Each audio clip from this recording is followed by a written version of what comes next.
마태복음 16장 21절부터 28절 말씀 교독을 하겠습니다. 같이 번갈아서 읽겠는데요. 제가 먼저 읽겠습니다.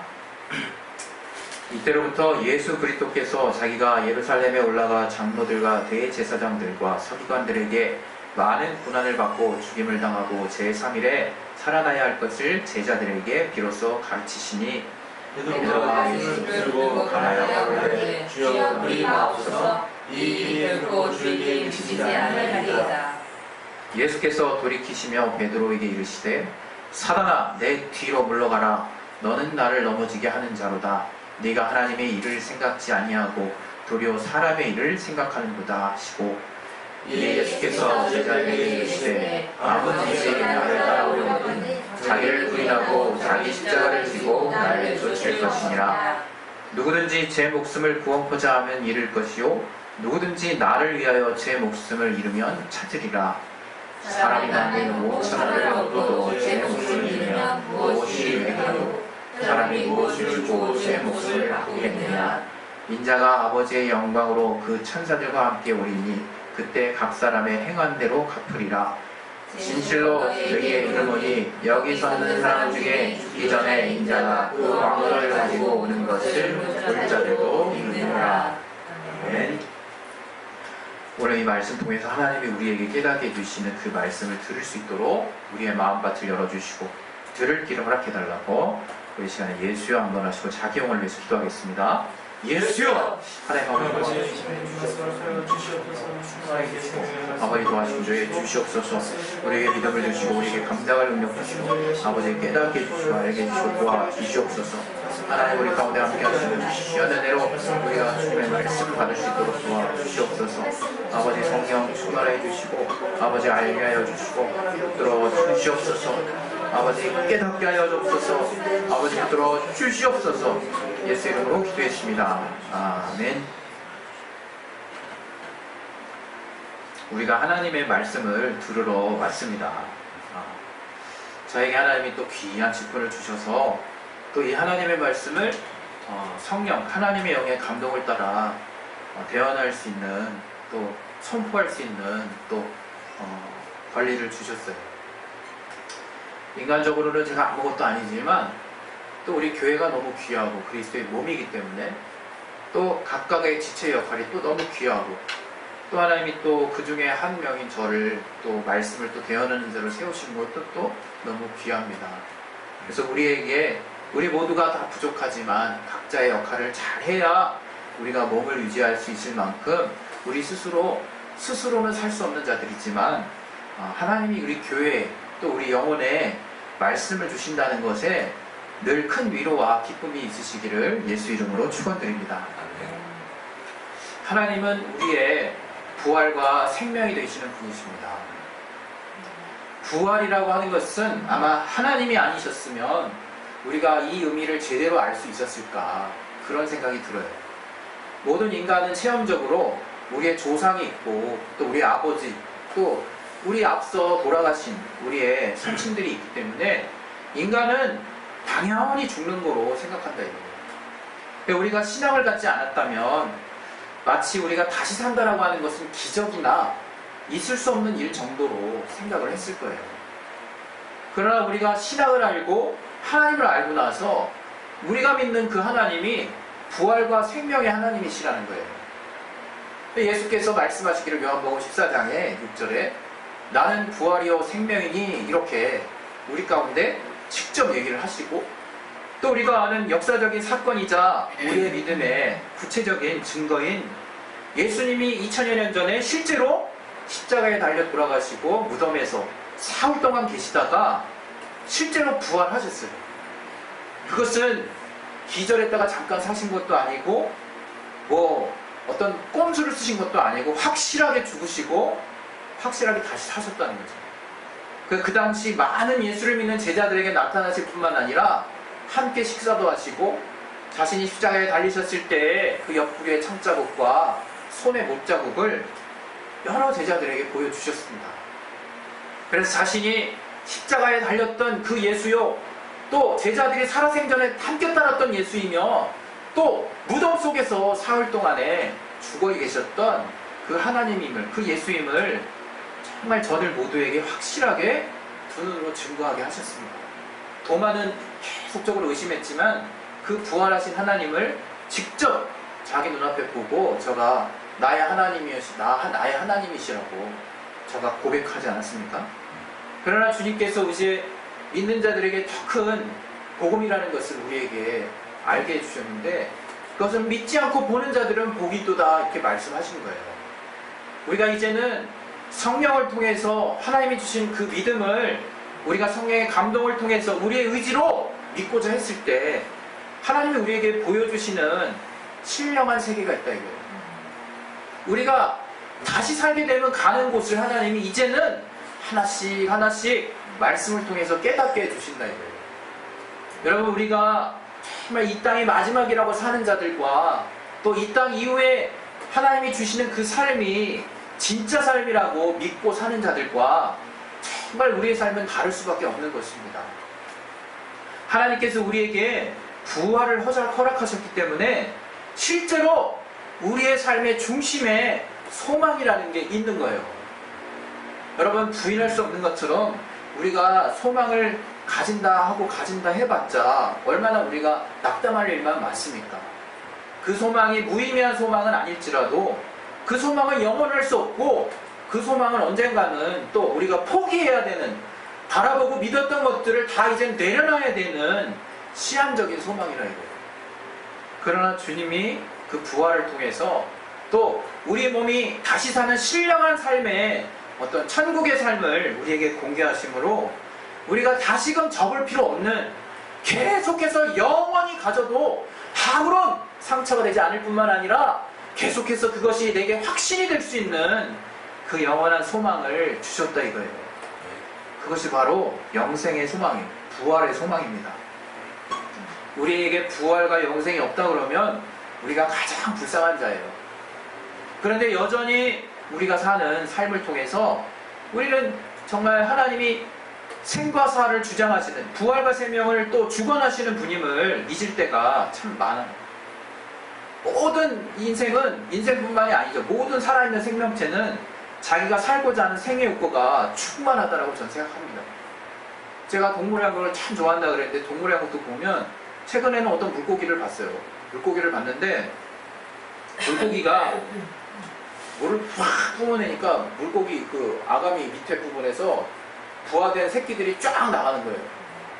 왜 주변에 이제 나쁜 그 물고기들 그 새끼들을 먹으려고 막 달려오니까 또 훅 빨아들이니까 새끼들이 다 입속으로 소환이 돼요. 그래서 다시 뽀록해지는 거예요. 저 그 장면까지 못 봤거든요. 그냥 이 아가미 속에서 이렇게 새끼들을 보관하고 있다가 이렇게 풀어놓는 것까지는 봤는데 이게 위협이 닥쳐오니까 다시 얘네들을 소환을 하더라고요. 다 집어 먹는 건지 새끼들이 다 들어왔어요, 다시. 그런 식으로 생존, 생명을 유지하기 위한 본능이, 생을 향한 그 본능이 우리 모든 생명체에게는 기본적으로 다 있어요. 그런데 제가 참 부인할 수 없는 건 우리 인간만큼 이렇게 생에 대한 본능이 투철한 자들이 또 있을까, 그런 생각이 참 많이 들더라고요. 우리 인간은 사실 왜 사느냐라고 했을 때 우리가 잘 또 아는 바와 같이 사실은 죽지 않으려고 산다라는 것을 부인할 수가 없더라고요. 그것이 조금 더 살이 붙고 풍성해지면 우리가 정말 잘 살기 위해서라는 말을 할 수 있고 인간답게 살기 위한 말을 할 수 있을지언정, 우리가 결국 내가 이렇게 뭔가 삶의 불안을 느끼고 뭔가 코너에 몰리고 가장 중요한 문제라고 생각하는 마지막 정점에 이르는 그 한계는 내가 제대로 삶에 대한 그 욕구가 채워지지 않았을 때 벌어지는 현상이라.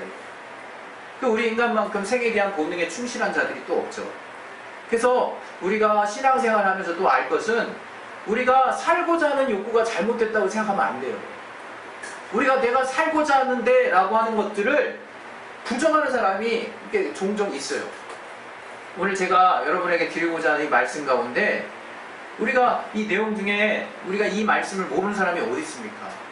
그런데 이 말씀은 언제 들어도 참 때로는 감동될 때도 있지만 한 20-30%의 살 때는 감동이 되지만 70-80%는 맨 이성으로 들어서 그런지 또 부담이 될 때가 있대요. 이 말씀을 참 항상 이렇게 자유롭게 받기가 참 어려운 때가 많은 것 같아요. 물론 충만하면 이 20, 30%그 확률이 바뀌겠죠. 근데 여기 또 그 단어 중에 자기 부인이라는 단어가 있어요. 여기는 진짜 말 그대로 그냥 드나이, 자기를 그냥 진짜로 거부하는 거예요. 거부. 여기에 다른 어떤 의미가 있나 제가 그 언어를 찾아봤더니 더 선명해지더라고요. 더 거절하다, 거부하다, 확실히 밀어내다, 뭐 이런 뜻이에요. 그러니까 자기를 부인하고 이제 주를 따르는 것에 대해서 예수께서 말씀하셨다는 거예요. 우리가 정말 생에 대한 어떤 욕구에 대해서 우리가 생각할 때 우리는 삶에 대해서 생각하는데 하나님은 우리에게 명쾌한 지혜를 주신 거예요. 정말. 우리 마태복음 10장 28절 말씀 한번 같이 봅시다. 우리가 이거 사실은 불신자들한테 사실 전도할 때 쓰는 말씀 중에 하나인데 마태복음 10장 28절 한번 같이 한번 읽어봅시다. 예, 시작. 몸은 죽여도 영혼은 능히 죽이지 못하는 자들을 두려워하지 말고 오직 몸과 영혼을 능히 지옥에 멸하시는 자를 두려워하라. 예, 이거예요. 이거 우리가 잘 살다 보면 우리의 몸을 멸할 수 있는 자에게 엄청난 권위를 두면서 살아요. 우리가 집안에서도 우리 또 통상 남편이 예를 들어서 어떤 경제권을 쥐고 있으면 그것 때문에 또 남편의 눈치를 보는 경우도 있고, 또 세상에서 직장 상사나 또는 우리가 어떤 직업을 가지게 되면 그 직업의 어떤 위 상사가 나에게 돈을 제공해 주는 자라고 경제권을 어떤 쥐고 있는 자라고 생각해서 넙죽넙죽 우리가, 물론 조직사회이기 때문에 우리가 그 룰을 따른다는 의미의 순종이 있겠지만 또 그거 외에 또 우리가 추가적으로 또 마음을 더 쓰려고 하는 또 그런 마음들이 그냥 자동으로 든다 이거예요. 우리가 정말 우리의 생명을 마치 어떤 사람에 의해서 그 사람이 나를 먹여 살려주거나 책임져 준다라고 하는 착각과 오해를 가지고 산다 이거 내가 실제로. 근데 그게 얼마나 잘못된 삶인지를 우리가 잘 몰라요. 그냥 왜? 그는 어쨌든 우리가 그것을 통해서 합당한 재화를 얻게 되니까, 실제로 우리가 먹여 살려주는 어떤 그런 삶을 살게 되니까 어찌됐건 우리가 살 수 있는, 하루하루를 살 수 있는 어떤 권리를 쥐고 있는 어떤 단체나 어떤 사람 또는 어떤 환경에 우리가 눌리게 돼 있어요. 그게 뭐냐? 바로 우리 몸을 죽일 수도 있다라는 상대로 내가 지혜롭게 나름대로 인식을 하는 거예요. 우리가 이 땅 살면서 돈 안 벌고 어떻게 살 수 있겠습니까? 육신의 삶은 필요한 거죠.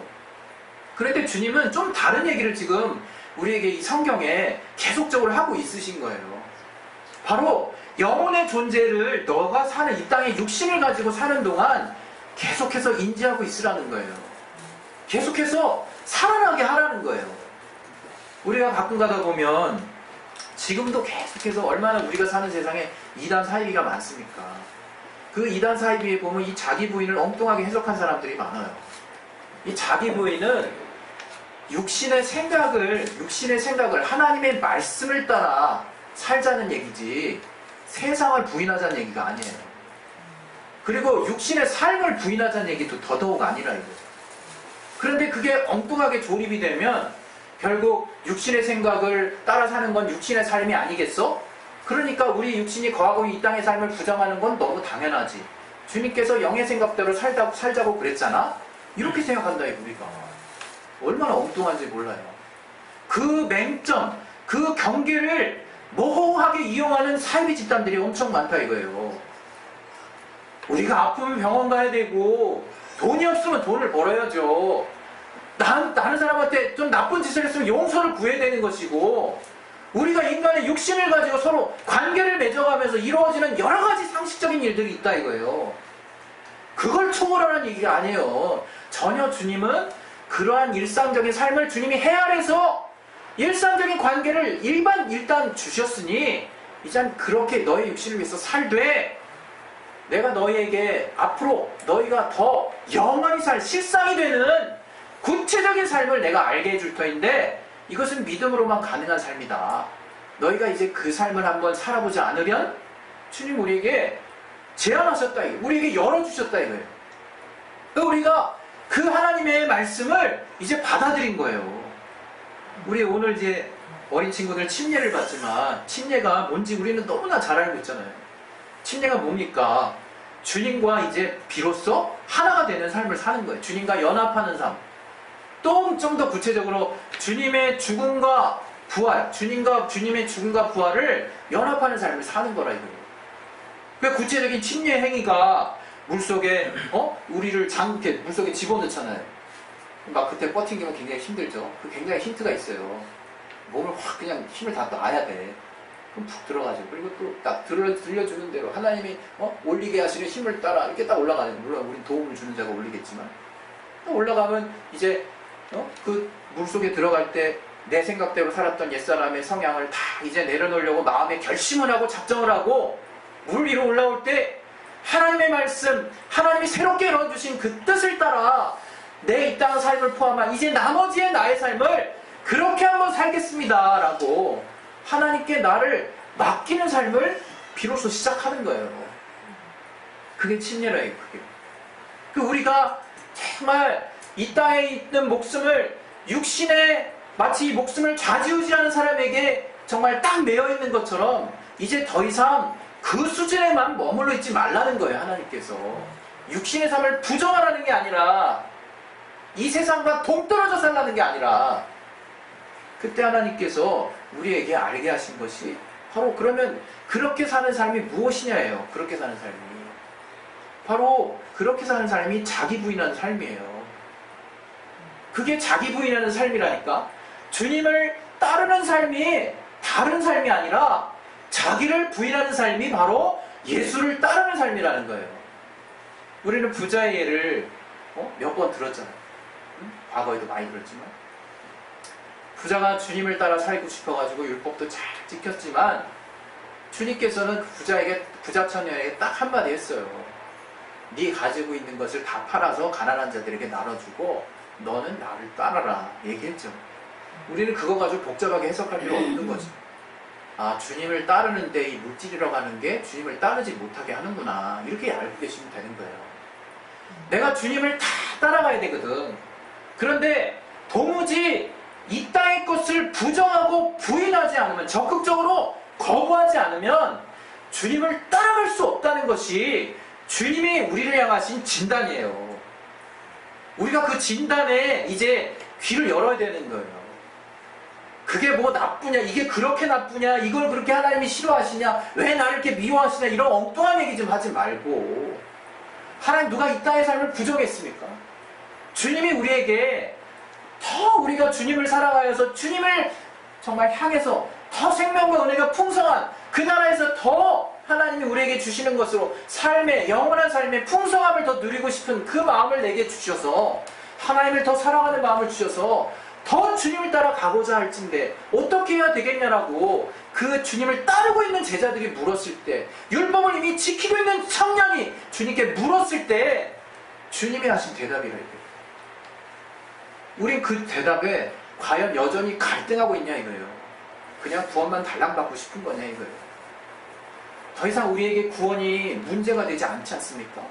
구원은 이제 우리의 저 밑에 하한선이 돼야 되잖아요. 구원 이후의 삶을, 이제 나의 육신의 삶을 놓고 계속해서 매진하고 싶은 마음을 거참 신기하게 하나님이 주시잖아요. 회개할 때 주시고, 내가 뭔가 주님 앞에 돌이킬 때, 또 주님의 말씀에 뭔가 결심이 설 때 깨닫게 해주시잖아요. 왜 우리가 그 길을 못 봅니까? 하나님 오늘 우리에게 주시는 이 말씀, 마태복음 16장 21절부터 28절 이 말씀에는 정말 주님이 살아가는 베드로에게 또 우리들에게, 제자들에게 하신 것처럼 바로 우리들에게 하신 말씀이라 이거예요. 베드로가 주님을 사랑해서 자기가 갖고 있는 모든 역량을 동원해서 주님에게 사랑 표현을 했을지언정 그것을 주님은 받아들일 수가 없었던 거예요. 예수 그리스도의 사람은 그 정과 욕심을 십자가에 못 박았느니라 라고 하잖아요. 우리 그냥 정 떨어진 삶 살라는 겁니까? 이것도 아주 극단적으로 해석하시는 분들이 종종 있죠. 정이라고 있는 정은 다 떨어뜨려야 돼. 그냥 감정은 다 필요 없어. 꼭 이렇게 생각하시는 분들이 있어요. 이런 얘기 딱 그냥 이 말씀 하나 받으면. 그게 아니라 이거예요. 내가 하나님의 말씀을 순종하는데 감정적으로 그 말씀을 거부하게 하는 요소들이 있다 이거예요. 내게 하나님이 내게 말씀을 따라 살게 하시려고 하는데 항상 보면 내 감정에 엮인 무언가가 있어서 그 말씀을 제대로 따를 수 없게 만드는 내가 갖고 있는 한계가 있다 이거예요. 그걸 보라는 거예요. 그거를. 그 정을 못 박으라는 거예요. 이제 욕심은 우리가 말 안 해도 않지 않습니까? 욕심을 우리가 잘 쫓아가 보면 하나도 영에게 이로운 게 하나도 없어요. 우리 육체가 바라는 욕심을 쫓아가다 보면 우리가 다소 우리의 육체가 더 건강해지고 더 편안해지고 더 나아질지는 모르겠어요. 그러나 영에게 유익한 요소는 단 하나도 없다는 거예요. 그걸 우리가 생각을 해야 돼. 물론 우리가 주님을 따르는 삶을 더 잘 가지기 위해서 육신을 보양하고 육신을 건강하게 하는 것은 말하지 않아도 필수입니다. 그거는 내가 내 몸 개떡같이 막 알고 막 대충 굴리는 사람은 그 사람 신앙생활 봐도 뻔해요. 그냥 그건 내가 정말 오해해서 정말 하나님을 정말 사모하려고 하다가 정말 잘못 믿음을 가져서 그냥 그렇게 되는 경우가 있는 거 하나 빼고는 대부분 이 땅에서 삶을 성실히 가지는 사람은 신앙도 가지면 또 열심히 해요. 그게 다 그냥 투영되게 돼 있거든요. 그런데 오늘 하나님이 오늘 우리들에게 너희가 정말 이제 육신을 죽이는 자들에게 벌벌벌 떨지 말고 영혼과 육신을 지옥에 멸하시는 자를 두려워하는 마음이 있다면 너희가 영을 위해서 살 것인데 그 영을 위해서 사는 비결이 다른 것이 아니다. 바로 주님을 따르는 삶이라 해요. 주님. 예수를 따르는 삶. 얼마나 우리가 그게 제가 이 단에서 말하기 민망할 정도로 너무 당연한 말이 돼 있습니까? 당연한 고백이죠. 누구나 예수 믿는 자들 예수를 따르는 삶 산다고 당연하게 그렇게 생각하고 여기지만 예수를 따르는 사람이 뭔지를 알아요. 우리가 그렇게 따르는 삶을 살 거 아니에요. 오늘 그것에 대해서 이 성경 말씀은 예수께서 직접 말씀하시기를 그것이 바로 자기를 부인하는 삶이라는 거예요. 자기를 부인하는 삶. 그러니까 여러분이 내가 지금 하루하루 살 때 억지로 나를 부인할 필요 없어요. 내가 주님의 말씀을 따라가는데 정말 마치 그냥 너무 물 흐르는 것처럼 평안해. 그럼 잘 따라가고 있는 거예요. 지금 여러분이 사실은 많이 다른 사람들 다 하는 거 많이 안 하고 있을 거야. 사실은.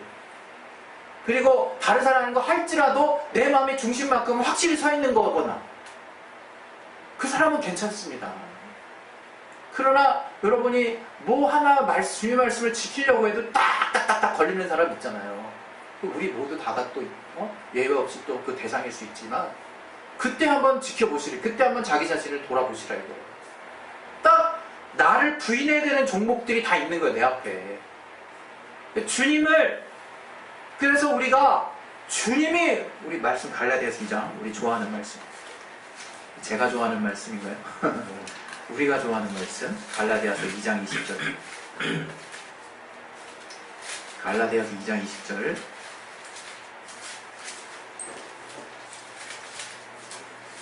네, 우리 같이 한번 읽어보겠습니다. 시작. 내가 그리스도와 함께 십자가에 못 박혔나니 그런즉 이제는 내가 산 것이 아니요 오직 내 안에 그리스도께서 사신 것이라. 이제 내가 이 죄 가운데 사는 것은 나를 사랑하사 나를 위하여 자기 몸을 버리신 하나님의 아들을 믿는 믿음 안에서 사는 것이라. 이제 우리의 삶을 우리는 분명히 해야 됩니다. 나는 십자가에 못 박혔어요. 나는 확실하게 못 박혔어요. 예수와 함께 예수를 믿는 순간. 그리고 이제 그러면 내가 지금 살고 있는 건 어떻게 살고 있는 모습이냐? 내 안에서 사실은 그리스도께서 사시는 거예요. 더 구체적인 우리의 믿음의 실상을 설명하면 이제 하나님이 우리 안에 보내주신 하나님의 영, 하나님이신 성령께서 나를 대신해서 살고 계시는 거라 이거예요. 내 안에 성령께서 이제 내 삶을 친히 인도해 가실 뿐만 아니라 주관하고 계신다 이거예요. 여러분이 그 사실을 믿음으로 시인해야 되는 거예요. 나는 이제 하나님의 것이구나 뿐만 아니라 나는 이제 성령께서 내 안에서 사시는 삶을 사는 거구나. 이렇게 여러분이 믿음의 확실한 고백이 있으시기를 예수 이름으로 축원드립니다. 우리가 그래서 주님께서 우리가 사시게 하려면 어떻게 해야 하는가, 그것을 여러분이 고민을 하시라는 거예요. 내 안에서 주님이 사시게 하려면, 주님이 사신다고 하는 것은 결과적으로 우리에게 주님이 우리를 사셨기 때문에 바로 주님이 살게 하셔야 우리가 산다는 것을 여러분이 깨달으셔야 돼요. 이제 우리가 예수의 피로 우리가 주님께 사신 바 된 자들이에요. 우리가 우리 스스로 우리 몸값을 주장할 수가 없어요. 실제로 그게 주님이 우리를 보시는 실상이라는 거예요. 그래서 우리가 주님과 함께 살려면 주님 타협하면서 주님 말씀도 옳네요. 그러나 제 말도 옳지 않나요? 이렇게 막 그냥 티격태격하면서 살라는 게 아니라 기도할 땐 그렇게 할 수 있어요. 우리가 기도할 때. 그래서 하나님이 통로를 열어주신 것이고, 그러나 우리가 삶을 살아갈 때는 하나님의 말씀대로 철저하게 순종하면서 살라는 거예요.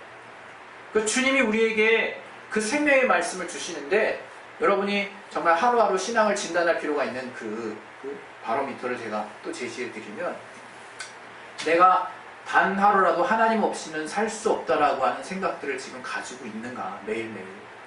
그걸 계속 진단하세요. 이것은 내 영혼을 위해서라도 계속 진단하세요. 내가 주님 없이는 정말 살 수 있는 자라고 생각하는가. 그것이 만약에 여러분 안에 더 강해지면 세상 사람들은 여러분을 가지고 뭐라고 얘기하냐면, 이 의지 바가자들, 이 남 핑계대는 자들, 자기 스스로 살려고 애써서 정말 외면하는 자들, 스스로 하려고 참지 않으려고, 그 인생에 대해서 다른 사람 핑계대려는 자들, 비난을 받을 거예요. 그러나 믿음이 커지면 커질수록 다 주님의 은혜라고 주님에게 공로를 넘깁니다. 다 주님만 커지는 게 너무나 기뻐집니다.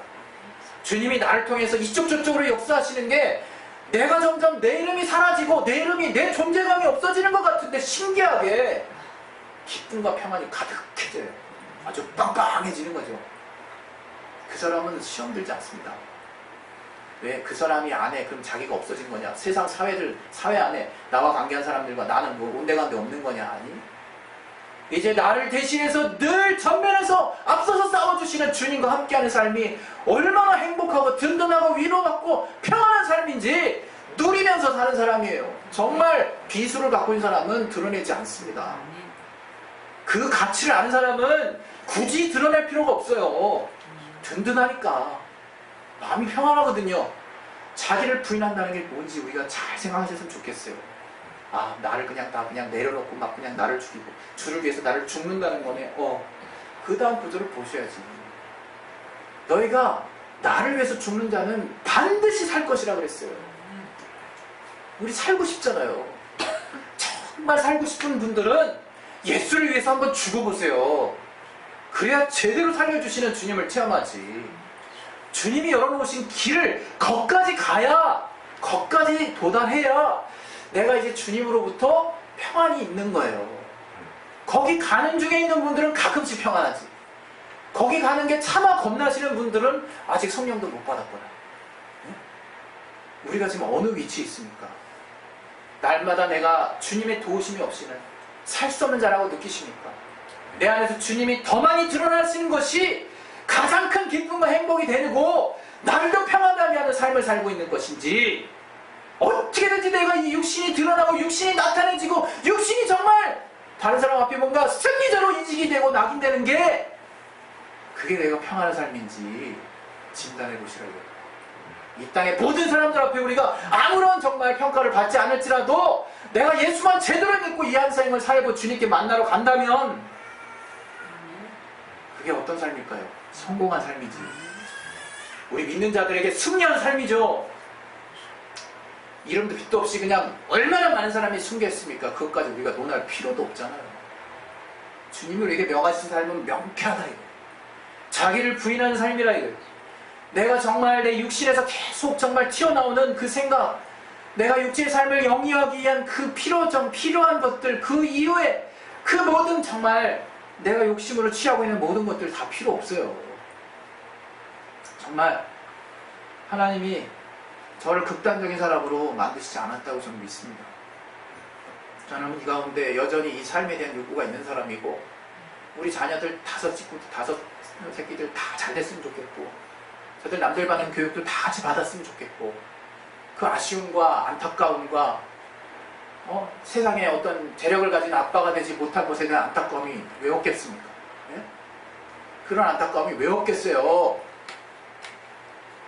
그러나 저는 저들에게 진짜로 믿음의 유산을 제대로 한번 물려주고 싶다 이거예요. 그 믿음의 유산, 절대로 썩어지지 아니하는, 남들이 미련하다라고 얘기해도 하나님은 제대로 인정해 주실 수 있는, 언제나 없어지지 않는 그 주님을 쫓는 삶을 살게 해주고 싶다. 그러려면 자기 부인해야 되는 거예요. 자기 부인은 성령 충만해서 부활하고자 하는 분명한 소망을 가진 자가 소유할 수 있는 것입니다. 예수께서 분명히 말씀하셨어요. 우리에게 먼저 보여주신 그 예수님 먼저 가신 삶이 바로 자기 부인의 삶인데, 그 정점에 있는 그 삶이 아버지의 죽으라는 말씀에 죽으신 그 순간이에요. 그것은 주님도 말씀하시기를 저 앞에 있는 즐거움을 위하여 십자가를 참으신 거예요. 정말 예수께서는 십자가를 참으신 겁니다. 달게 그냥 십자가 아무렇지도 않으라고 받으신 게 아니야.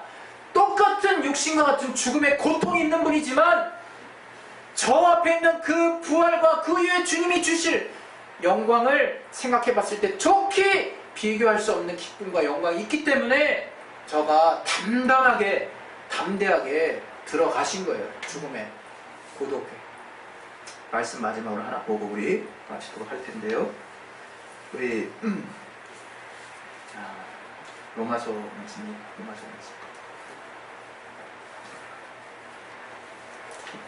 말씀 8장 18절 다시 한번 보겠습니다.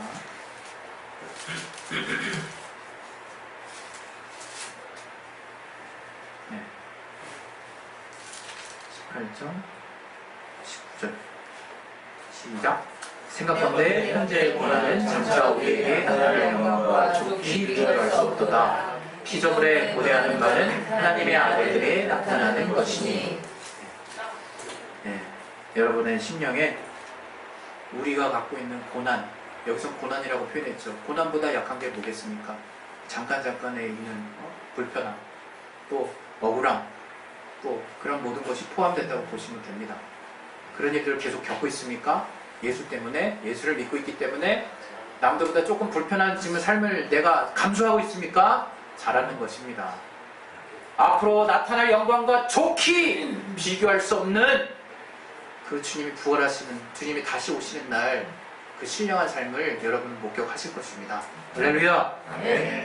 그 시간에 기도하겠습니다. 기도하실 때 정말 주여, 자기 부인은 나와 동떨어진 삶도 아니고 내가 나를 억지로 정말 몰아넣는 삶도 아니고 참으로 주님을 쫓아가는 삶, 진리를 따라 사는 삶, 하나님의 말씀 안에 들어있는 삶을 살고자 작정하는 자들에게 당연히 따라오는 삶이오니 아버지, 그 삶을 살게 됐을 때 아멘, 감사합니다 고백하며 주님이 우리에게 주실 영원한 그 부활의 소망을 붙잡고 내가 꿋꿋이 이겨낼 수 있도록 성령으로 도와주시고 또 우리를 그때그때마다 위로해 주시고 하나님 함께 해달라고 우리 시간에 예수여 한번 하시고 기도하겠습니다. 예수여, 하나님 아버지 도와 주시옵소서. 우리에게 믿음을 주시옵소서. 아버지 성령 충만하게 도와 주시옵소서.